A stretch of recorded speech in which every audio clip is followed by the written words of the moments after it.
पास आके रह जा, पर तूने मेरी एक बात नहीं सुनी। मेरा जी घबरा जाता है बेटा जब मैं सोचती हूँ कि तूने आरव को अकेले कैसे बड़ा किया। कैसे आती दादी मैं यहाँ? पापा ने घर से आप सबसे दूर भेज दिया था। निकल जाओ अभी के अभी इस घर से। अब सीना परिवार से तुम्हारा कोई रिश्ता नहीं। और अगर पापा को मेरी प्रेगनेंसी के बारे में पता चलता तो पता नहीं वो कैसे रिएक्ट करते। और सच बताऊं तो दादी मैं आपको कोई प्रॉब्लम नहीं देना चाहती थी। तू मेरे लिए कोई प्रॉब्लम कभी भी नहीं खड़ी कर सकती। अरे मेरी तो आंखें तरस जाती हैं बेटा तुझे देखने के लिए। तो आ तो गई हूँ मैं अपनी दादी माँ के पास। बस आधे घंटे में आपके पास पहुंच जाऊंगी दादी। आपसे बहुत एक्साइटेड हूँ। मुझे पापा को बताना है कि I missed him so much. I can't wait to meet him.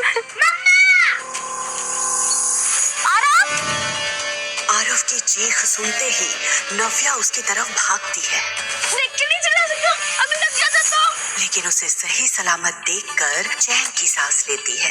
बैठ गई यहाँ पे भी आ गए हमें परेशान करने के लिए। आरव, ये बैड गाइस तुम्हारा कुछ नहीं बिगाड़ सकते जब तक मम्मा तुम्हारे साथ है। तुम दोनों यहाँ क्या कर रहे हो? अरे हमारा छोड़ो, ये बताओ कि तुम्हारा वो डार्लिंग और उसकी बॉडीगार्ड्स कहीं दिखाई नहीं दे रहे। कनिका मुझे तुम्हें हर चीज बताने की जरूरत नहीं है। नव्या, नव्या आरव ठीक तो है ना नव्या? हाय दादी, आरव ठीक है। ये बताइए कि आप ठीक हो? लगता है कि दादी को मुझसे बात करने में कोई इंटरेस्ट नहीं। एनीवेज, तुम दोनों ने एयरपोर्ट पे कम तमाशा नहीं किया था। अब क्या लेने आए हो यहाँ पे? ओ हेलो, हमें भी आने का कोई शौक नहीं है। ये तो शेखर अंकल ने कहा इसलिए हमें आना पड़ा, वरना तुम्हें और तुम्हारे इस बदतमीज बेटे को मोहर नहीं जलते। बाय द वे, पापा ने तुम्हें घर बुलाया अभी। हम गाड़ी में वेट कर रहे हैं, आ जाओ। Let's go.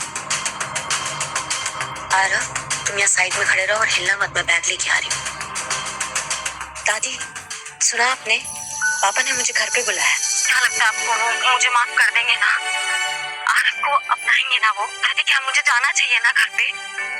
दादी दादी टेंशन में फोन कट कर देती है। नव्या इतनी उम्मीद से यहाँ आई है, जब उसे पता चलेगा कि शेखर उसे यहाँ क्यों बुलाया है तो उसका तो दिल ही टूट जाएगा। पर सच ज्यादा देर तक छुपेगा नहीं, इसलिए मुझे इसे सब कुछ बता देना चाहिए। तभी नव्या फिर से दादी को फोन करती है। हाँ नव्या बेटा। हाँ दादी, इस वक्त बेटा शेखर ने तुझे यहाँ बिखरे रिश्तों को जोड़ने के लिए नहीं बुलाया। उसने तो तुझे कनिका और ऋषि की सगाई के लिए यहाँ बुलाया है। मुझे पता है कि आपने कुछ भी नहीं किया है, क्योंकि जो कुछ भी किया है वो तो मैंने किया है। कल रात में जिस कमरे में तुम थी, उस कमरे में ऋषि नहीं, कोई और था। और मैंने ये सब इसलिए किया क्योंकि अगर कोई ऋषि से शादी करेगा तो वो मैं होंगी। कुछ सेकंड्स के लिए नव्या इमोशनल जरूर हुई, लेकिन फिर उसने अपने आप को एक बार फिर समेट लिया। आखिर कनिका जीत ही गई। माफ कर दे मुझे मेरी बच्ची। मैं नहीं चाहती थी कि ये बात तुझे वहां जाकर पता चले, इसलिए मुझे तुझे बतानी पड़ी। देख बेटा, मैं जानती हूँ कि एक वक्त ऐसा था जब तू ऋषि से बेइंतहा प्यार करती थी।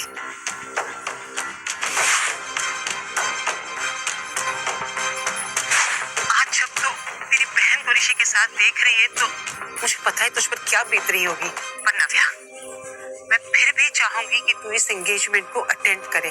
तेरी ये हिम्मत है ना बेटा, उन सब के मुंह पर एक करारा तमाचा होगी जिन सब ने तुझे तोड़ने की कोशिश की है। आप सही कह रही हैं दादी, मैं एंगेजमेंट में भी जाऊंगी और पापा से भी मिलूंगी। और कितना टाइम? बैठो अंदर, हमारे पास पूरा दिन ही तुम्हें पिक एंड ड्रॉप करने के लिए। चलो आरव। मैं नहीं चलूंगा, ये बैठ गई है। आरव, ये हमें नाना जी के पास लेके जा रहे हैं। नाना जी के पास? थोड़ी देर और टॉलरेट कर लो प्लीज। चल।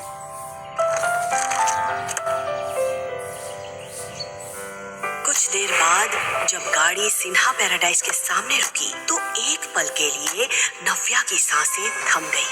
ये घर देखते ही उसे वो दिन याद आ गए जब वो यहाँ से आखिरी बार निकाली गई थी। निकल जाओ अभी के अभी इस घर से।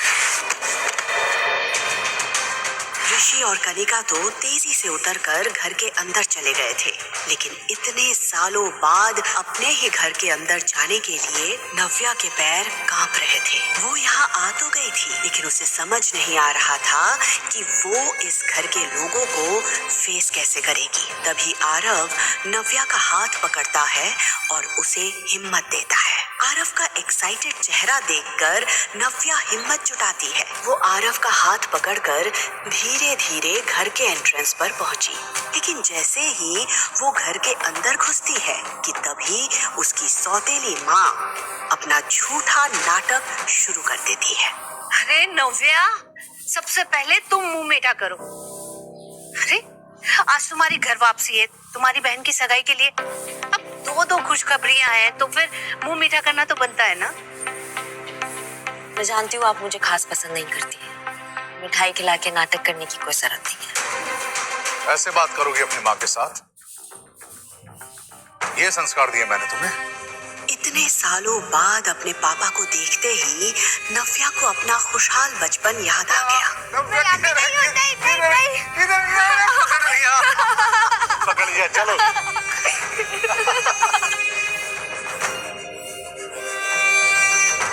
लेकिन इसके बाद शेखर ने जो कहा वो सुनकर उसके होश उड़ गए। पापा, तुम्हें यहाँ से मैंने दूर भेजा था ताकि तुम्हें अपनी गलती का एहसास हो सके, ताकि तुम सॉरी फील करो, अपनी हरकतों पे शर्मिंदा हो सको, ताकि ये। पापा क्या कह रहे हैं आप?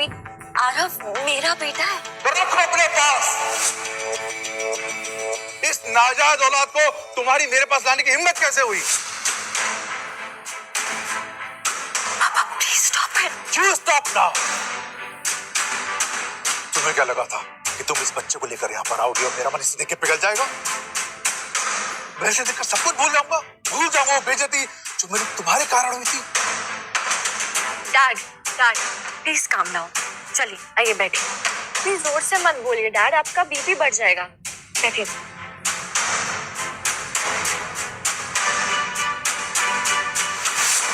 अब आएगा मजा। लीजिए पानी पीजिए। Calm down. After all he is your grandson.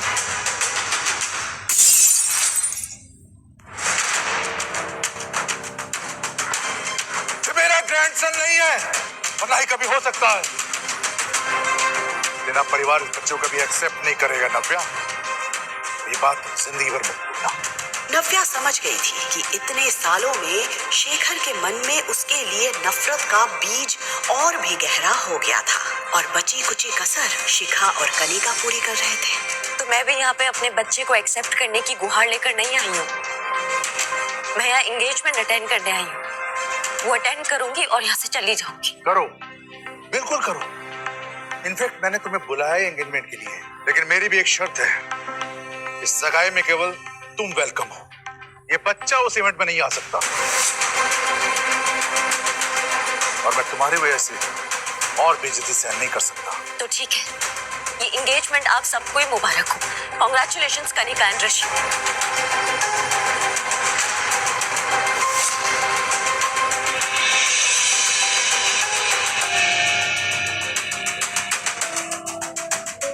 नव्या,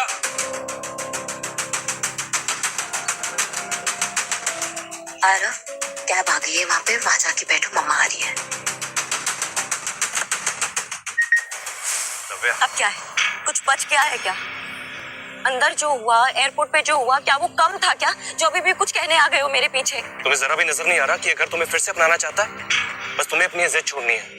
जिद नहीं, वो मेरा बेटा मुझसे छोड़ने के लिए कह रहे हैं। डू यू इवन रियलाइज उसका मतलब क्या होता है? मेरा बेटा। मैं भी किससे बात कर रही हूँ? Forget it. तुम इतना लगाव क्यों इस बच्चे से? ये उसी का बच्चा है ना जो एयरपोर्ट पर आया था, या किसी और का? तुम ये सवाल क्यों कर रहे हो? तुम्हें क्या फर्क पड़ता है अब इस बात से? तुम तो करने जा रहे हो ना अपनी नई जिंदगी की शुरुआत। सो बी हैप्पी। नव्या, एक तो तुमने मुझे चीट किया, सब कुछ छोड़ के यहाँ से चली गई और एटीट्यूड ऐसे दिखा रहे जैसे ये मेरी गलती है। तुम्हें क्या पता है कि उस रात क्या हुआ था, किसने चीट किया, किसने नहीं चीट किया? और मुझे अब तुम्हें कोई सफाई नहीं देनी है, मुझे तुमसे बात ही नहीं करनी है। लेकिन मुझे बात करनी है। क्या बात करनी है? क्या बात करनी है तुम्हें? तुम्हें पता भी है कि उस रात मेरे साथ क्या हुआ था? तुम्हें पता भी है कि मुझे किसने फंसाया था? क्यों हुआ था मेरे साथ वो सब? कुछ भी नहीं पता है, कुछ भी नहीं पता तुम्हें। लेकिन अब भूल जाओ, अभी सब भूल जाओ। अभी तुम अपने फियांसे कनिका के साथ एकदम खुश रहो।